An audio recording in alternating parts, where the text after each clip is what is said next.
If you are returning through postal office, the total size must be 170 centimeters or less and weight up to 25 kilograms.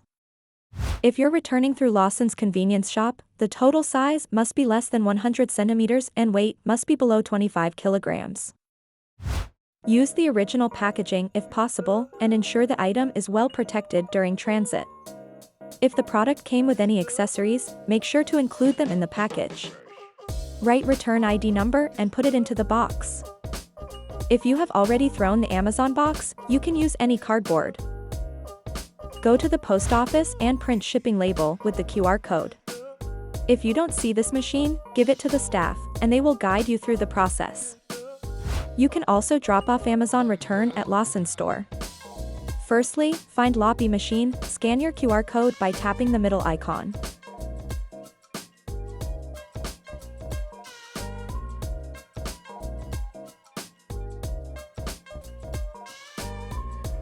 This is the shipping information that you filled out in the app.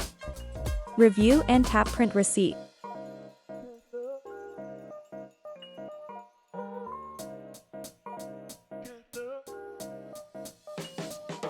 Show your receipt to the counter.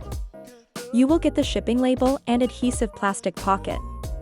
Cut the label and take the first one, which is your receipt.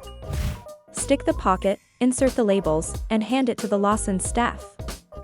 You don't have to pay for the delivery service. Once the seller receives the returned item, they'll inspect it to ensure it meets the return requirements. Afterward, they'll issue the refund. You will get an email. Refunds are issued based on the payment method used at the time of purchase.